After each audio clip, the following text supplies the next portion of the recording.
Msambweni is done and dusted. And Feisal Bader has been declared the next member of parliament for Msambweni. He contested on an independent ticket. But the truth of the matter is that the person who has won in Msambweni is not Feisal Bader. The person who has won in Msambweni is the Deputy President William Ruto. Ruto has outwitted President Uhuru Kenyatta, who endorsed Omar Boga. William Ruto has defeated Raila Odinga, who is the ODM party leader, the dominant party at the coast. William Ruto has defeated Hassan JOHO, a man who dared him to a contest in Msambweni. So as we speak today, William Ruto has scored big victory against the so-called deep state, against Uhuru, Raila, and JOHO combined. But let us talk also the truth. The truth of the matter is that ODM party mismanaged this campaign. And I want to explain to you guys why William Ruto outwitted this gentleman. But before we do that, if you're watching this video for the first time, or this channel for the first time, I want you to take a second or two and click the subscribe button so that next time we produce a video like this, YouTube will automatically notify you. And I want to go back, I want to go straight to the points. Point number one, Tanga had a clear strategy in Msambweni. ODM party went to that election without any clear strategy. For those who followed that election, by early in the morning, and I remember I was telling some of my friends in our WhatsApp group that from what I was observing, because by around 3:30, the turnout was actually huge. And I was telling them that either one side, either Omar Boga or Feisal team, mobilized their team or their supporters to vote early. Then it's now occurring that Team Tanga knew so well how ODM were going to react. Because William Ruto has worked with ODM, he now understands ODM party. He knew so well that the only thing he needed was to ask his team or their supporters to turn up very early and cast their votes. So that by the time ODM was going to land in Msambweni, with the drama, the men in black, the vote protection unit, trying to stop voter bribery, their people shall have voted. And that's exactly what happened. So from around 11, we started witnessing drama. And by that time, Feisal people had voted. So that drama was aired live on TV. And I'm sure those who would have wanted to vote then stayed at home because they feared violence. But these people had already voted. And again, they also focused, as part of their strategy, on turnout. And their turnout was actually targeted. They mapped out the area, the constituency, and realized that we needed a turnout in this region, in this ward. So they identified some two wards. I think it was Ramisi and another one. And the ODM executive director, Ruto, actually alluded to that in his congratulations message to Bader. So they focused on turnout in their stronghold. While ODM party were just there trying to protect votes, which were not even cast by that time. So William Ruto's team, number one, had a strategy. Number two, the second reason why Ruto won there is the Hassan JOHO and MVURYA war. Hassan JOHO wanted the contest to be between himself and William Ruto. William Ruto, in his own wisdom, then unleashed Salim MVURYA to take charge of that campaign. And you know why Salim MVURYA managed to outwit JOHO? Let me tell you something about governors, something you don't know about governors.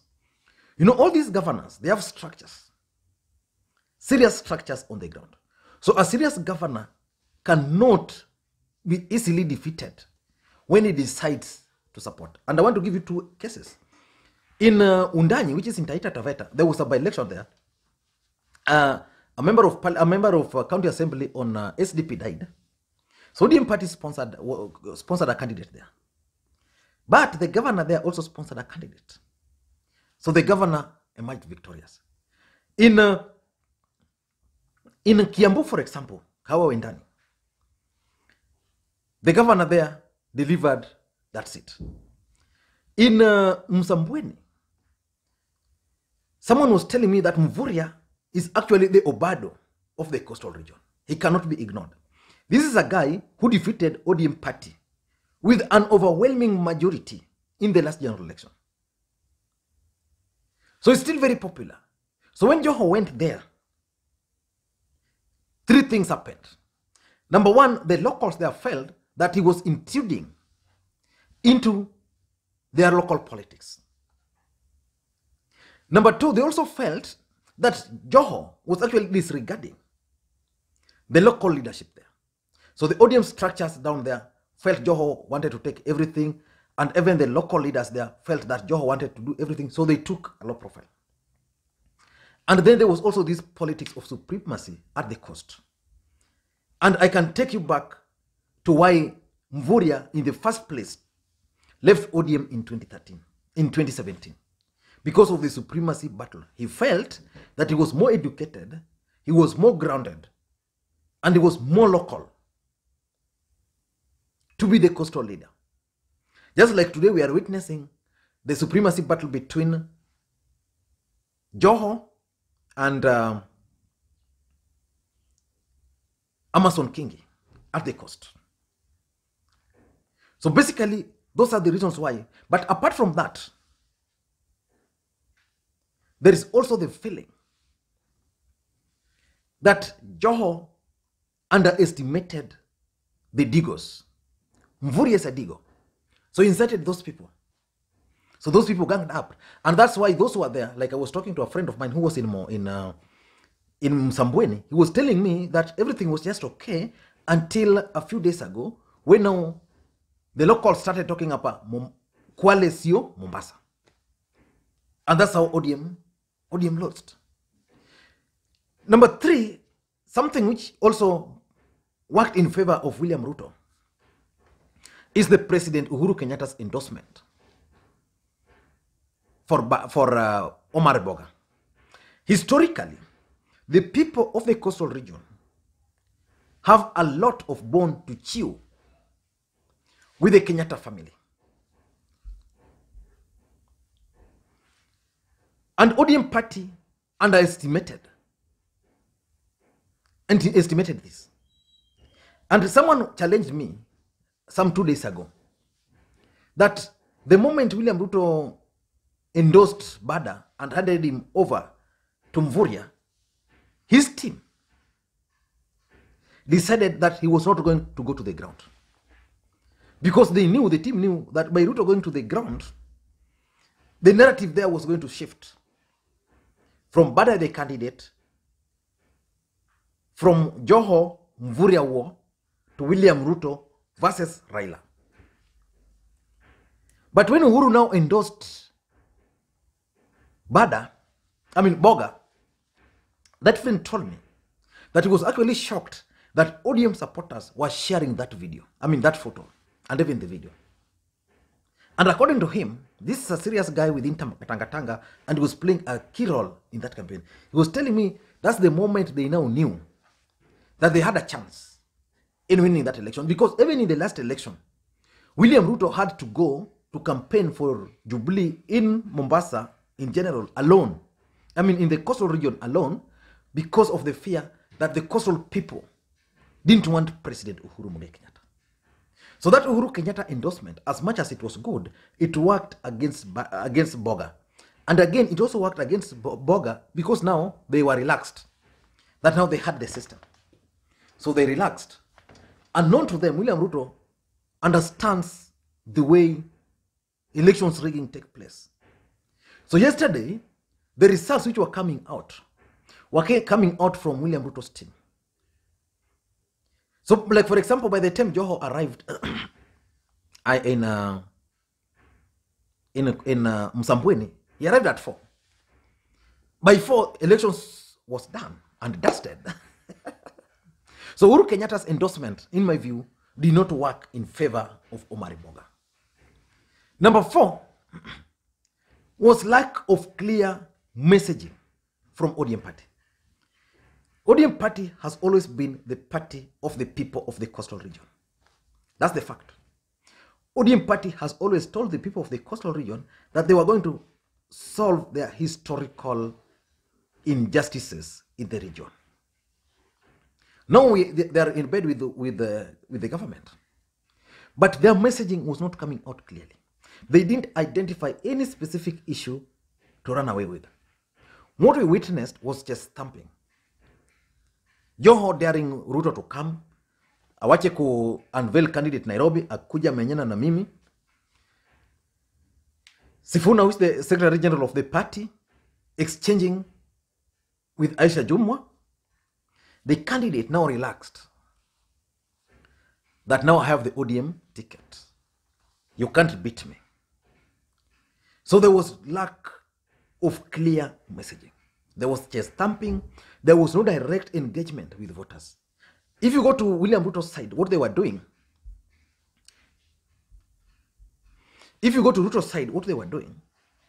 they developed a clear strategy on how they were going to go about this campaign. They decided that number 1, they are going to create networks, local networks. So they identified the people who are supporting Feisal, took all their contacts and kept contacts with them. Then number 2, they went and identified the vulnerable people. People you give 500 bob and then they appreciate. You give them 1,000, then they appreciate. They identified those people using the same supporters of Boga. Then wakaweka hawa to kwa box. Once those were done, then they knew that by the time they were going to this election, they have this number. They had these numbers. Then it's when now they started now dealing like MVURYA, invoking MVURYA politics, Uhuru now supporting Boga, and you know what Uhuru has done, you know, JOHO coming from Mombasa to dictate for you guys here. It was very clear strategy. ODM lacked any messaging. You can tell from their speeches. Take for example with Imran, who was running in Kibra. What Imran used to do in Kibra, the rest would talk. But when he stood up, Imran would always articulate how he was going to do this. He was going to do this when it's come to Basari. The moment he's elected, he's going to start beginning with this. What Boga used to do, Boga just used to apologize. Kama kuna mwenye nimemkosea, just forgive me. How do you apologize in politics? How do you apologize in politics? Really? In politics, we don't apologize. There's nothing like apology in politics. You either make a mistake and move on and change, but you don't apologize. The moment you apologize, that's a sign of weaknesses. Boga served as a councillor, as an MCA, and he kept on asking for forgiveness. For what? Number 5, the 5th thing, which is also very clear now, is that ODM nominations. If you look at all by-elections where ODM has lost, in Ugenya, they didn't conduct nomination. So Karani was defeated. In Kibra, they conducted nomination. Imran won. In Emakasi South, I think, where Somra was the member of parliament, they didn't conduct nomination. They lost. In Msambweni, they never conducted nominations. Because some people felt that Omar Boga actually won against Dori in the last election, which was the truth anyway, by the way. He defeated Dori during the ODM nominations. And therefore, it was popular. So they never conducted nominations. And they didn't understand that in politics, dynamics keeps on changing.